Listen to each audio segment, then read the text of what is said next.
जय श्री राम सभी को। देखिए, आज फिर एक ऐसे ग्रह के बारे में बात करेंगे जिसका नाम जुबान पर आते ही सब डरने लगते हैं कि यह पल भर में जीवन में सब कुछ नष्ट कर देता है। लेकिन हकीकत यही है कि जो व्यक्ति अपने धर्म कर्म से गिर जाता है, दूसरों के साथ छल और कपट करता है, धोखाधड़ी करता है, उसको अवश्य ही इससे डरना चाहिए। अन्यथा ये ऐसी चोट देते हैं कि जीवन एक दुखालय बन जाता है। जो अचानक फल देने में समर्थ हैं वो ग्रह हैं राहु महाराज। तो राहु एक छाया ग्रह हैं और राहु और केतु हमेशा एक एक्सिस में रहते हैं। ये दोनों छाया ग्रह हमेशा वक्र गति से चलते हैं, यानी उल्टी गति होती है।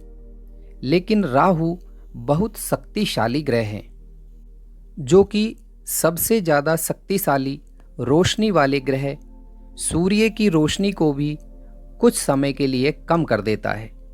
इसलिए राहु द्वारा दिए गए परिणाम बहुत प्रबल होते हैं। इससे पहली वाली वीडियो में भी राहु की ही बात की थी। लेकिन राहु जब लगन भाव, तीसरे भाव, छठवें भाव और 11वें भाव में बैठते हैं तो कैसा फल देते हैं, इस बारे में उस वीडियो में बात की थी। तो जिनकी भी जन्म कुंडली के इन भावों में राहु बैठे हैं, तो जो आपको स्क्रीन पर वीडियो दिखाई दे रही है उससे आप हमारे चैनल पर इसको देख सकते हैं। साथ ही इसका लिंक भी डिस्क्रिप्शन में मिल जाएगा। अब बात करते हैं कि जब राहु जन्म कुंडली के द्वितीय भाव में बैठते हैं तो कैसा फल देते हैं।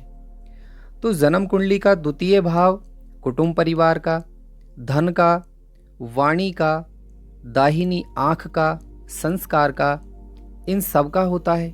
इन सब चीज़ों का कुंडली के दूसरे भाव से पता लगाते हैं। साथ ही व्यक्ति का खान पान कैसा रहेगा, इसका पता भी द्वितीय भाव से ही लगाते हैं।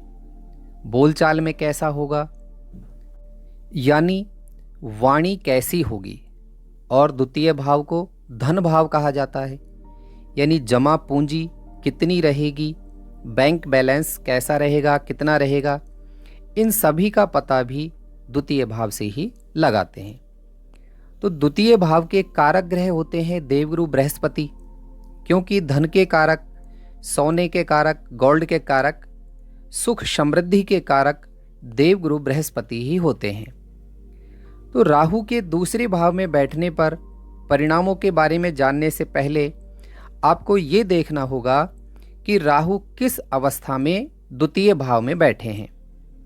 इसके लिए राहु का गुरु से संबंध देखना है, राहु का शनि से संबंध, शुभ या अशुभ राशि, कैसी राशि में राहु बैठे हुए हैं, द्वितीय भाव में किस ग्रह के साथ राहु बैठे हैं, यानी कोई वहाँ शुभ ग्रह बैठा है या कोई दूसरा अशुभ ग्रह ही बैठा है, और किस नक्षत्र में और कितनी डिग्री पर राहु बैठे हुए हैं। यह सब देखकर ही अच्छे या बुरे परिणामों का निर्धारण करना चाहिए।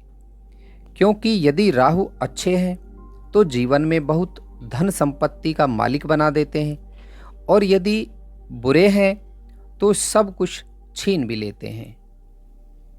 द्वितीय भाव में बैठे राहु के शुभाशुभ फल जानने के लिए यह भी देखना अनिवार्य है कि द्वितीय भाव में राशि कौन सी है और उस राशि का स्वामी कुंडली में कहाँ और किस अवस्था में बैठा है, उच्च का बैठा है या नीच का बैठा है, किस राशि में बैठा है।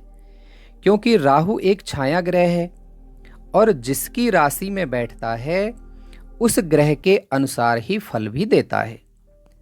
तो जब राहु द्वितीय भाव में शुभ अवस्था में बैठे हों तो अचानक धन प्राप्ति के योग बनाते हैं।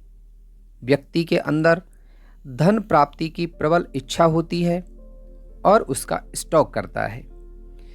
जातक इस चीज को भूल जाता है कि धन प्राप्ति का मार्ग अच्छा है या बुरा, विशेषकर जब यहाँ राहु अशुभ अवस्था में बैठे हों। तो जातक गलत रास्ते से धन कमाता है, उसकी बुद्धि अच्छे बुरे का निर्णय नहीं कर पाती है। उसे केवल धन प्राप्ति कर जमा करने की ललक होती है। अधिक से अधिक धन प्राप्ति करने के प्रयास में ही हमेशा लगा रहता है, क्योंकि एक्चुअल में जहाँ बुध ग्रह बुद्धि को, दिमाग को, ब्रेन को रिप्रेजेंट करता है, तो वही बुद्धि और ब्रेन के अंदर जो वेव्स होती हैं, यानी जो सोच होती है, जो विचारों की तरंगें होती हैं, वो राहु है। जब भी द्वितीय भाव में राहु अशुभ अवस्था में बैठे हों तो ये धन प्राप्ति और धन संचित करने का ऐसा कार्य करवाते हैं कि उसको गलत रास्ते से धन की कमाई करवाते हैं। लेकिन जब गलत रास्ते यानी अधर्म के रास्ते से धन कमाता है व्यक्ति, तो यही राहु अंत में संचित धन को नष्ट करवा देता है। साथ ही व्यक्ति का शुभ कर्मों से संचित जो धन होता है उसको भी नष्ट करवा देता है। ससुराल पक्ष की तरफ से व्यक्ति को बहुत परेशानियों का सामना करना पड़ता है, यहाँ तक कि कई बार कोर्ट कचहरी के मामलों में भी पहुंचा देता है।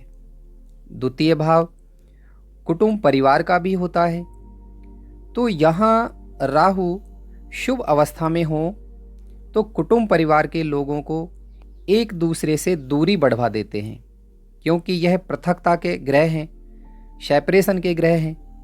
और जो कहीं यहाँ राहु अशुभ अवस्था में बैठे हों तो परिवार के सदस्यों के साथ विचार नहीं मिलने देते हैं, विवाद भी हो जाते हैं, जिस वजह से परिवार से दूर ही रहना पड़ता है। कुटुंब परिवार के सदस्यों में आपस में विवाद होते हैं, उनके विचार नहीं मिल पाते हैं। ऐसा व्यक्ति जब अपनी जन्मभूमि से दूर जाता है तो वहाँ वह कार्य करके कुछ उन्नति प्राप्त कर पाता है, लेकिन परिवारजनों से हमेशा उसके संबंध अच्छे नहीं रहते हैं। जब भी राहु द्वितीय भाव में शुभ अवस्था में हो तो व्यक्ति की आवाज़ में एक दम होता है, बोलने की क्षमता अच्छी होती है, सामने वाला व्यक्ति उसकी बोलचाल से बहुत प्रभावित होता है। और यदि राहु अशुभ अवस्था में हो तो ऐसे व्यक्ति की आवाज़ में खोखलापन होता है, उसके चेहरे से पता चल जाता है कि व्यक्ति के अंदर कितना आत्मविश्वास है या नहीं है।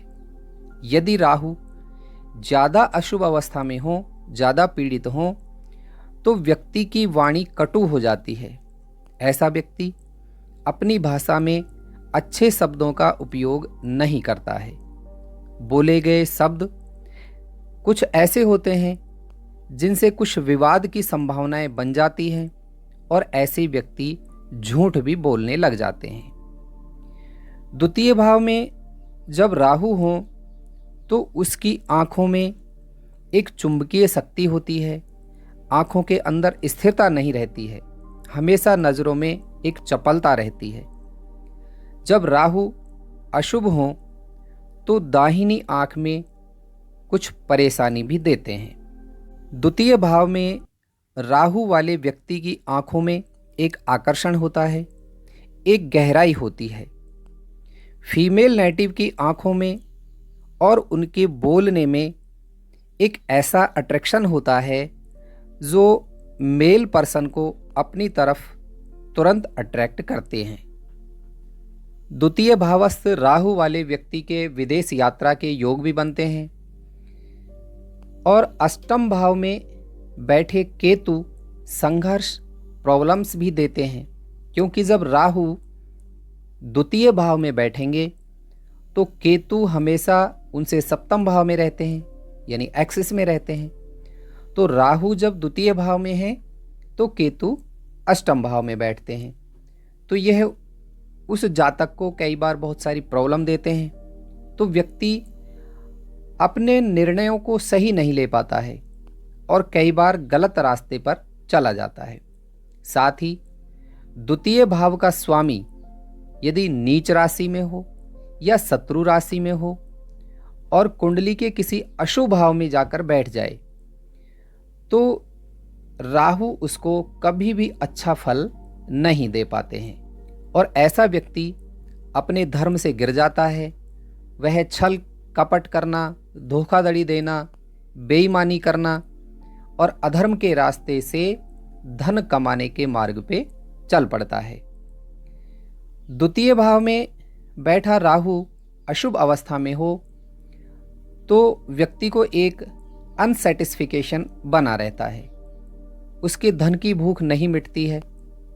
यूँ तो हर एक इंसान को धन की भूख होती है, लेकिन द्वितीय भावस्थ राहु के कारण धन की भूख कुछ ज़्यादा ही होती है। और वह यदि राहु अशुभ है तो वो ये भूल जाता है कि ये धर्म का रास्ता है या ये अधर्म का रास्ता है। वो अधर्म के रास्ते पर चलकर भी धन कमाता है। उसका उद्देश्य केवल धन कमाना होता है, चाहे वो धर्म का रास्ता हो चाहे वो अधर्म का रास्ता हो।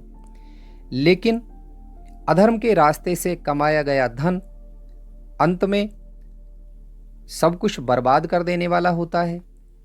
तो वही राहु उस व्यक्ति को अंत में उस कमाए हुए धन को और उसके साथ यदि उसका कोई पहले का धन भी जमा है तो उसको भी नष्ट करवा देते हैं। केतु के अष्टम भाव में होने के कारण व्यक्ति कई बार तंत्र मंत्रों में पड़ जाता है और राहु द्वारा बुद्धि भ्रमित होने के कारण जब राहु अशुभ अवस्था में हो तो वह व्यक्ति गलत रास्ते पर चला जाता है और उसे मान सम्मान की और धन की हानि ही होती है। और ऐसे व्यक्ति के अंदर हमेशा एक अस्थिरता बनी रहती है। द्वितीय भाव में राहु के फलों में मुख्यतः यह व्यक्ति को आर्थिक रूप से संपन्न बनाने का कार्य करते हैं, बशर्ते शुभ अवस्था में हो और सांसारिक सुख सुविधाओं और जीवन में विलासिता भी प्राप्त कराते हैं। तो आप भी अपनी जन्म कुंडली में देखिए कि यदि राहु द्वितीय भाव में बैठे हैं तो वो किस अवस्था में बैठे हैं और वो इस जीवन में आपको कैसा फल देने के लिए आए हैं। यदि इस वीडियो में आपको ये जानकारी उपयोगी लगी हो तो आप इस वीडियो को लाइक करें और शेयर करें। और यदि आप हमारे इस चैनल पर नए हैं तो चैनल को सब्सक्राइब करें। सभी को बहुत बहुत धन्यवाद। जय श्री राम।